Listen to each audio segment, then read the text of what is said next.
The sound itself was ordinary, just a lock clicking shut. But according to whispers spreading through royal circles, that tiny metallic click may have carried a message so powerful that it echoed through the walls of Windsor itself. Because this wasn't just about a cottage, it wasn't just about a property, and it certainly wasn't just about security upgrades. Insiders claim this was Prince William's final signal that the Frogmore chapter was over forever. No negotiations, no second chances, no lingering questions, just one quiet decision that allegedly spoke louder than years of interviews, documentaries, memoirs, and royal drama combined. And if those reports are true, then what happened behind those gates may reveal far more about the future of the monarchy than anyone realizes. For years, Frogmore Cottage sat quietly inside the royal estate, but don't let the peaceful image fool you. Behind its walls lived one of the most explosive symbols in modern royal history. What began as a gift wrapped in optimism slowly transformed into a monument of controversy, a place that represented hope one year and heartbreak the next. A place that seemed to carry every unresolved tension between Prince Harry, Meghan Markle, and the institution they left behind. And now, according to palace observers, the story may have finally reached its most dramatic turning point yet. Reports emerging from royal circles suggest new security measures were recently implemented at the property. On paper, that sounds routine. Royal estates update procedures all the time. Locks change. Access permissions shift. Security reviews happen. But this time, insiders immediately sensed something different. Different because of the timing, different because of who allegedly approved it,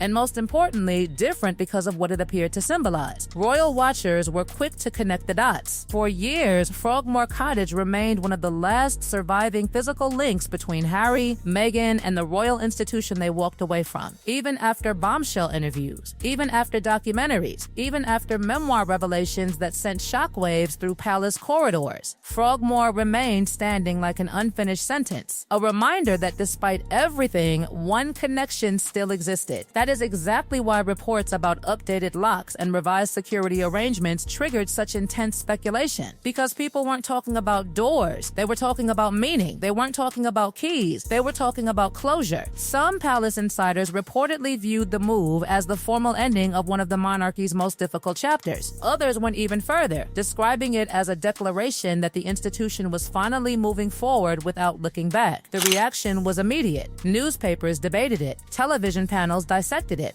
Social media exploded with theories. Supporters argued that every future king eventually has to draw clear boundaries around royal assets and responsibilities. Critics questioned whether the move risked deepening already painful family divisions. But something fascinating happened during all the debate. Nobody was really discussing a cottage. They were discussing what the cottage represented. And that representation carried years of emotional baggage. Ever since Harry and Meghan stepped away from royal duties, Frogmore occupied a unique position inside the public imagination. To some, it symbolized generosity. To others, it symbolized betrayal. To some, it represented opportunity. To others, it represented a relationship that had fractured beyond repair. Every discussion about Frogmore seemed to reopen larger conversations about loyalty, family, duty, trust, and the future of the monarchy itself. What truly caught attention, however, was language reportedly circulating behind palace walls. Several royal commentators claimed insiders described recent developments as a point of no return. Think about that phrase for a moment. A point of no return. Not a pause, not a temporary adjustment, not a review, a point of no return. Those words immediately fueled speculation because they suggested permanence. They suggested a door that had remained slightly open for years might finally have been pushed shut. And perhaps that's why this story became so captivating. Because on the surface, it makes absolutely no sense. Why would a lock create international headlines? Why would a security review dominate conversations across continents? Why would a property decision spark emotional reactions from people who have never stepped foot inside Windsor? The answer is simple. Frogmore Cottage stopped being an ordinary building a long time ago. It became a symbol woven directly into one of the most dramatic royal stories of the modern era. Every adjustment carried meaning. Every update carried symbolism. Every decision attached to the property became a clue in a much larger mystery. And as speculation intensified, a larger question started emerging. Why had this single property become so powerful in the first place? Why did one reported administrative decision trigger such emotion around the world? The answer lies buried inside years of royal history, private disagreements, public confrontations, and family tensions that slowly transformed Frogmore from a peaceful residence into one of the most controversial addresses in Britain.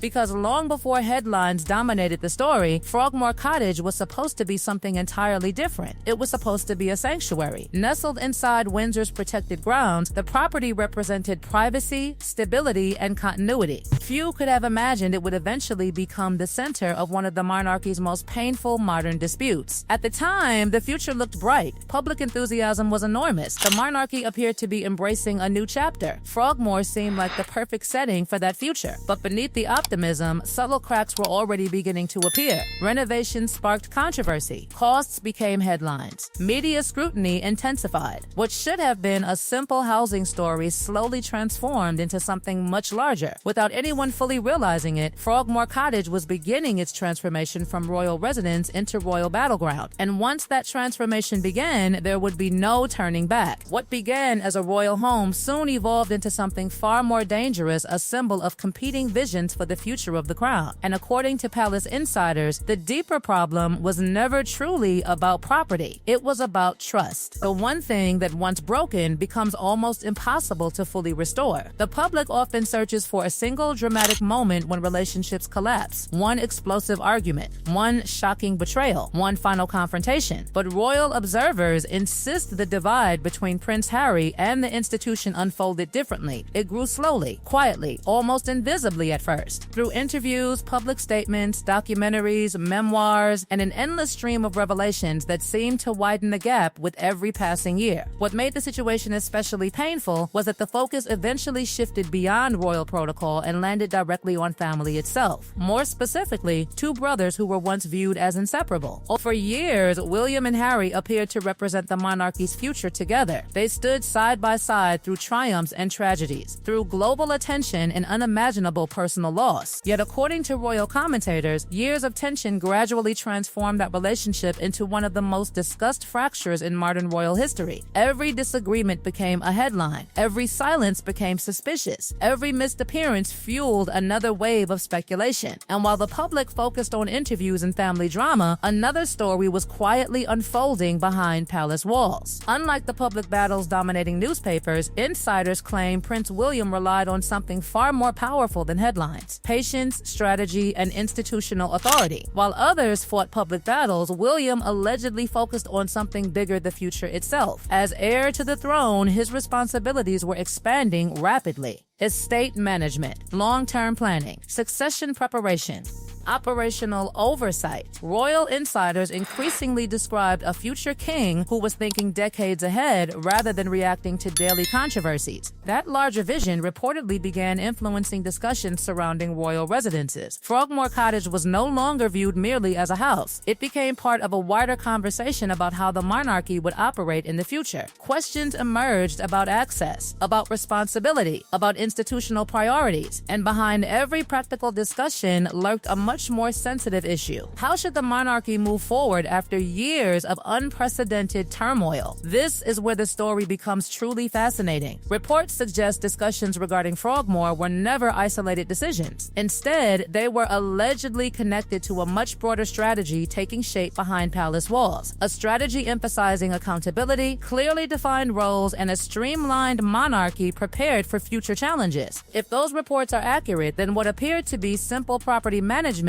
may have actually been part of a much larger transformation. Then came the moment many observers believe transformed planning into action. Not a speech, not an announcement, not a public confrontation, a document. A reportedly final administrative authorization moving quietly through royal channels. No cameras, no fanfare, no dramatic press conference, just paperwork. Yet insiders claim its consequences were enormous, because this was the moment uncertainty allegedly gave way to clarity. Soon after, reports emerged suggesting security arrangements connected to Frogmore had been updated, access procedures reviewed, new protocols introduced. Most significantly, speculation exploded around claims that locks associated with the property had been replaced. To most people, that sounds ordinary, but Frogmore had long stopped being ordinary. Every lock carried symbolism. Every gate carried meaning. Every administrative adjustment felt like another chapter closing. Supporters argued the reported changes reflected reality. Circumstances had changed. Responsibilities had changed. The monarchy itself was entering a new era. Critics interpreted the move differently, seeing it as another sign of growing distance between Harry and the royal establishment. Yet what fascinated observers most was the complete absence of drama. No angry statements, no public disputes, no emotional confrontations. Everything reportedly unfolded through procedure rather than spectacle. And perhaps that silence spoke louder than any argument ever could, because people instinctively understood that the locks were never the real story. The document was never the real story. Those were merely visible signs of a deeper transformation unfolding inside the monarchy itself, a transformation increasingly associated with William's growing influence and his vision for the future. As one era quietly disappeared behind the gates of Windsor, another appeared to be taking shape. Frogmore Cottage had become more than a residence, more than a controversy, more than a symbol. It became a reminder that royal history rarely ends with dramatic announcements. More often, it ends with quiet decisions, signed documents, and doors that simply never reopen. And as the newly secured gates reportedly stood silent beneath the Windsor sky, one question continued to linger. Was this merely the end of a property story? Or was it the final closing chapter of a royal relationship that may never fully recover? The answer remains hidden behind palace walls. But one thing is certain: the silence surrounding Frogmore may be the loudest royal message anyone has heard in years.